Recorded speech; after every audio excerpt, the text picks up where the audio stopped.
War, war, absent war remains. No! Again, move! This time, no! It is now! It is now! Never! It is now! It hit me, and I just broke down and cried.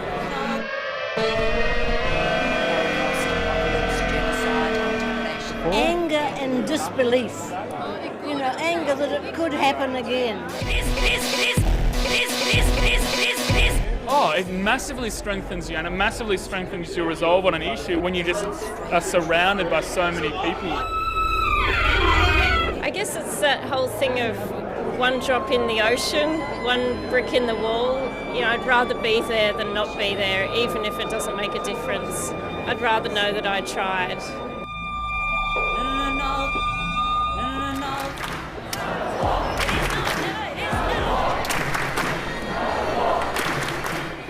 I was handing out Chupa Chups on Oxford Street, and that was my claim to fame in the Peace March. I was with the No War Coalition and I was attending regular meetings. I was part of the organising committee.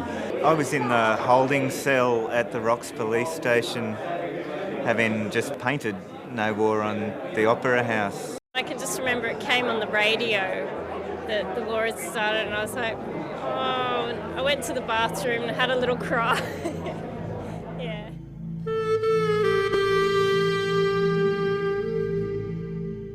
What's happening is just so wrong. That was one of the beauties of that march on February the 16th last year, was that, you know, you sometimes look at us as the activist mob who turn up and there's 10 of us at a demo and people are screaming at you to get a job, and you hold up your placards and you feel a bit stupid, but you kind of keep going because you know damn well what's going on. But that day was beautiful to us as professional ratbags, because we just turned up and it was the ordinary people, and it was one of those rare times in a country's history where everyone speaks.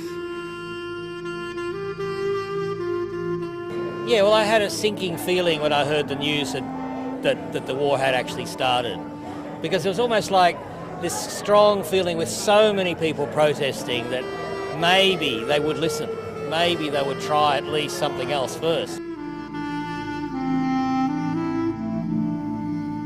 There was that sense of inevitability leading up to it, and that leaves quite a hollow feeling. So I was feeling traumatised by it, and my belief is you don't allow anything to bring on a sense of debilitating trauma. I felt like Australia was becoming involved in the war for all the wrong reasons. I felt like it was really very hypocritical of America to do what it was doing, and the way that they could speak of human casualties as if they weren't really of any importance. I mean, it's all because of the oil and the money and... Oh, don't get me started. That's okay.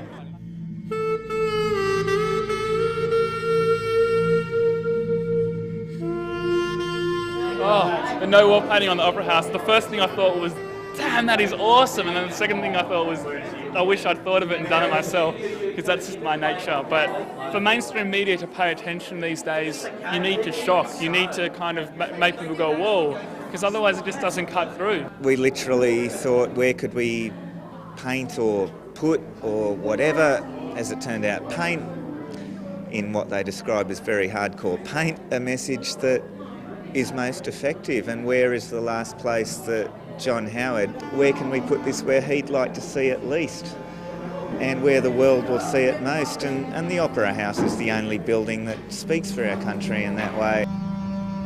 Fantastic, absolutely fantastic, and it's a pity we didn't leave it there. But I always think if we do activism and we get arrested for it, it means that we've made a point and the authorities have noticed, and hopefully it goes across a little bit further. Powerful action, wrong product. You see the painting we have here, the No War, which is painted. Yes. What do you think about that as a protest? I think any protest you can do is worthwhile. The biggest way I can relate to it in terms of protest is with the protest that I made, sitting on that stage on live-to-air television with that sign in my hand and the tape across my mouth. That wasn't my protest. That was a protest of all the people who have ever come to a demonstration to free the refugees. I only had the strength to do that because I know that there's people who feel as passionately as I do.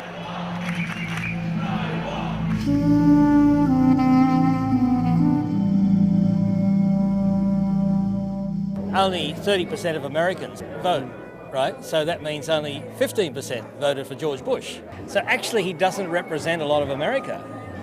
And the fact that so many people marched everywhere, including America, implies there's something very unrepresentative in what he's done, and the same with Howard and Blair. So many people came on that march who hadn't been before, and I think that they were just not convinced about the reasons for the war without any kind of international endorsement. Here was one, the big bully of the world going into a war, and our country toddling along behind them, and I think there was a great anger about that.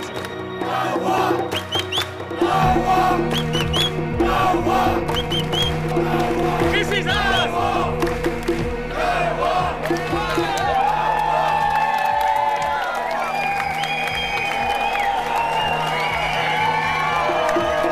Because I've got a rather loud voice, I was asked to be a marshal, but that broke down where we just had to ferry people and marshal people away because it was such a huge march. I think it's the biggest march in history in Sydney. It was amazing. It speaks for itself in the photos as well. Photos are incredible because they're still image of a moment in time. For what it can do, capture a little bit of the essence of the human spirit about what happens when people come together.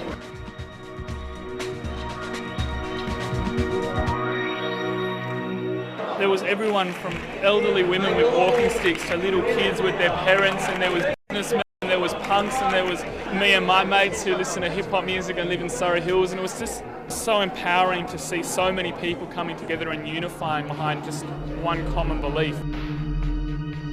A few friends of mine who'd never participated in any protests came along and they were saying, "Oh, what do you do in a protest, Alicia?" And I was like, "Well, you have to have a banner and, bring good walking shoes."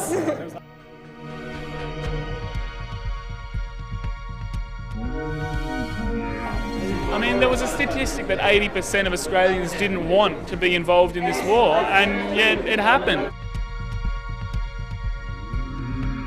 I think all around the world in terms of the anti-war movement, the people power is just completely under-publicised. I mean, I was on an international women's march in Palestine and Israel, and all the activities and cooperation of people is just not publicised. We only get the violence, and so people don't see about it, they don't read about it, and so they don't feel that confidence yet. And the big demonstration against the war before it started was just so powerful, so powerful.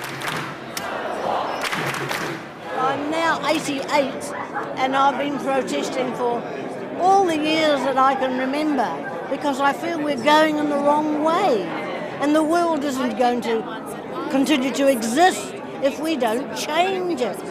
It was the moment of shame for our country, and our country will now be looked at forever differently as a result of where we went to in Iraq. And when John Howard came on the TV news on the Sunday night, I was thinking this will be interesting, I'll have to respect those numbers. And he went, "Oh look, I respect the number of people who marched, but I'll make up my own mind." 24 hours later, they were a mob. He was calling them a mob, and that was not a mob. It was ordinary Australia just saying what had to be said.